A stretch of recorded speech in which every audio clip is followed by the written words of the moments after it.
दोस्तों, आज का हमारा टॉपिक है वर्गमूल।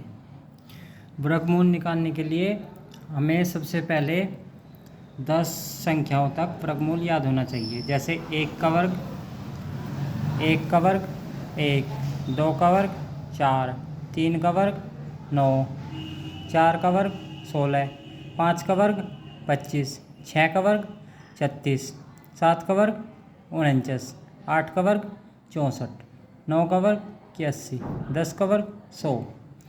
इसमें देखो इकाई-अंक 1 के वर्ग में इकाई-अंक 1, 2 के वर्ग में इकाई-अंक 4, 3 के वर्ग में इकाई-अंक 9, 4 के वर्ग में इकाई-अंक 6, 5 के वर्ग में इकाई-अंक 5, 6 के वर्ग में इकाई-अंक 6, 7 के वर्ग में इकाई-अंक 9, 8 के वर्ग में इकाई-अंक 4, 9 के वर्ग में इकाई-अंक 1, 10 के वर्ग में इकाई-अंक 0। अब ये देखो इकाई-अंक कौन कौन से हैं, समान है। जैसे 1 के वर्ग में इकाई-अंक है 1, ऐसे 9 के वर्ग में भी इकाई-अंक है 1, ठीक है। ऐसे ही 2 के वर्ग में इकाई-अंक 4, 8 के वर्ग में इकाई-अंक 4, दोनों सेम है। ये अब देखो 3 के वर्ग में इकाई-अंक 9, ऐसे ही 7 के वर्ग में इकाई-अंक 9। बस सिंगल 5 है जो जिसमें इकाई-अंक 5 ही है, अकेला है जो। तो अब किसी भी संख्या का वर्गमूल निकालने के लिए हमें क्या करना होगा। जैसे एक संख्या ले लो, संख्या क्या होगी 729। 729 में क्या करेंगे, इकाई-अंक देखो, इकाई-अंक कितना 9। तो 9 देखो इकाई-अंक 9, इकाई-अंक किस किस का 3 का वर्ग है में इकाई-अंक 9, और एक कौन सी संख्या में 7 के वर्ग में इकाई-अंक 9। तो इकाई की संख्या कौन सी हो सके, या तो 3 होगी या फिर 7 होगी, इन दोनों में सही एक है। अब इसे पता करने के लिए क्या करेंगे, सबसे पहले ये देखो दायिकांक क्या होगा, ये पता करने के लिए 7 को देखो, 7 किस किस के बीच में पड़े हैं। ये देखो किसका किसी का वर्ग है कि पहले तो ये देखो पूर्ण वर्ग तो ये है नहीं, तो क्या करेंगे, ये देखोगे 2 का वर्ग 4, ठीक है, 2 का वर्ग 4, 3 का वर्ग 9, तो ये 4 तो छोटा होगा, 9 बड़ा होगा। ये बीच 7 किसके बीच में पड़ेगी, 4 और 9 के बीच में है 7, तो ये हो गया। तो क्या हो जाएगा, ये होगा भाई 2 के वर्ग और 3 के वर्ग के बीच में संख्या पड़े है 7, ठीक है। अब क्या करेंगे, हमें 2 और 3 की गुणा कर लेंगे। 2 और 3 कितना हो गया 6, 2 और 3 कितना हो गया 6। तो ये देखो संख्या 729 में जो दाहिकांक है, जैसे ये 7 जो दाहिकांक आएगा 7, वो ये देखो बड़ा है कि छोटा है, गुणा करे पे जो आया इसमें देखो 7 उससे बड़ा है छोटा, तो ये बड़ा है 6 से। तो इन दोनों में जो सी संख्या बड़ी होगी वह इकाई के अंक में यूज होगी। जैसे इन दोनों में कौन सी बड़ी 7, तो इकाई का अंक क्या होगा 7, इकाई का अंक क्या होगा 7। अगर ये 7 छोटा होता इस संख्या तय, तो इकाई का अंक आता फिर 3, ठीक है। तो ये तो इकाई का अंक तो हमें पता चल गया। अब दाई का अंक पता करने के लिए क्या करेंगे, अब हमें पता करना दाई का अंक। दाई का अंक सीधा सीधा है, इकाई का अंक तो हमें पता लग गया, इन दोनों में 7 होगा, और इकाई का अंक क्या हो जाएगा, इन दोनों में जो छोटी संख्या होगी जिन जिन की गुणा हुई, जिन जिन के बीच में पड़े है, ठीक है। तो इन दोनों में जो सी छोटी संख्या होगी हो जाएगा हमारा दाई का अंक। तो छोटी संख्या क्या है इसमें 2, तो ये हो गया 2। तो इसका 729 का वर्गमूल कितना आ गया 27, ठीक है। अब ऐसे ही एक संख्या और ले लो, जैसे 1369 में ऐसे ही कर लो। अब पहले इकाई-अंक देखो, इकाई-अंक या तो 3 होगा, इकाई-अंक देखो इसमें 9 किसमें बाद में देखो इकाई-अंक में, एक तो 3 वाले में 3 के वर्ग में और एक 7 के वर्ग में। तो यह तो संख्या क्या होगी इकाई में, या तो 3 होगी या फिर 7 होगी। अब देखो पहले यहाँ कैसे पता करेंगे, ये संख्या ले लो 13। ठीक है, 13 में क्या करेंगे, ये पूरा पूरा पूर्ण वर्ग तो है नहीं है, तो क्या करेंगे इसमें, नो देखो 3 तिये 9, 4 चौक 16, यानी कि 3 के वर्ग और 4 के वर्ग के बीच में पड़ रही है संख्या। जैसे 3 का वर्ग कितना हो 9, 4 का वर्ग 16, तो संख्या किसके बीच में पड़ रही,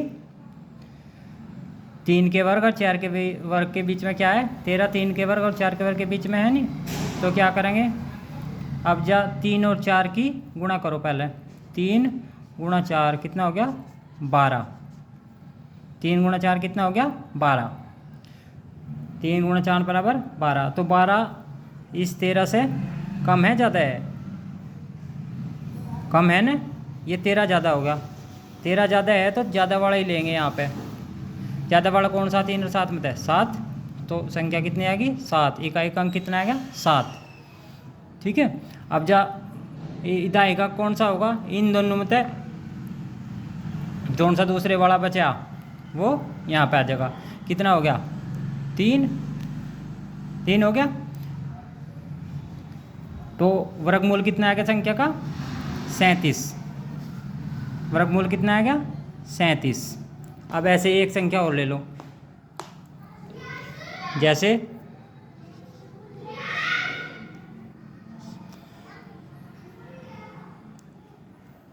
2200, कितने ले लो 2209, 2209, 2209 ले ली, तो क्या करा 2209 में ये देखो इकाई का अंक कितना,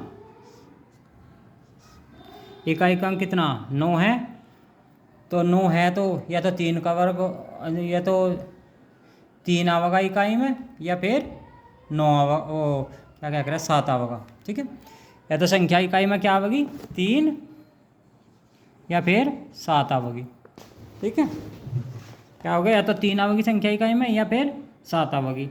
अब ये पता करने के लिए क्या करेंगे, ये देखो 22 पूर्ण वर्ग है, नहीं है, तो क्या करेंगे 4 चौक 16, ये 4 का वर्ग करो कितना हो गया 16, 5 का वर्ग करो, फिर 5 का वर्ग 25, तो ये संख्या जो 22 है ये 4 के वर्ग और 5 के वर्ग के बीच में पड़ रही, नहीं पड़ रही।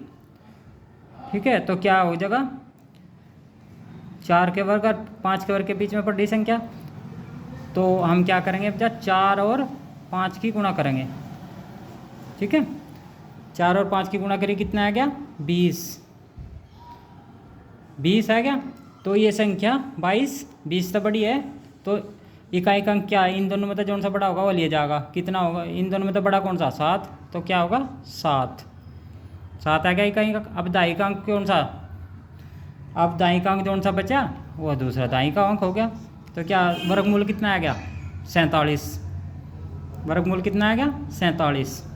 अब एक सवाल और ले लो, संख्या है 1225, संख्या कितनी होगी 1225, तो इसमें सीधा पता है इकाई का अंक क्या है 5, ये इकाई में क्या है 5, तो 5 कहाँ है, यहाँ कौन से का वर्ग है, बस 5 केवल इसमें ही है, इकाई का अंक है जो 5 के वर्ग में ही, तो इकाई का अंक सीधा ही पता लग गया, 5 वाले में तो 5 ही आएगा इकाई का अंक। ठीक है, 5 वाले में क्या हो गया, इकाई का अंक हो गया 5।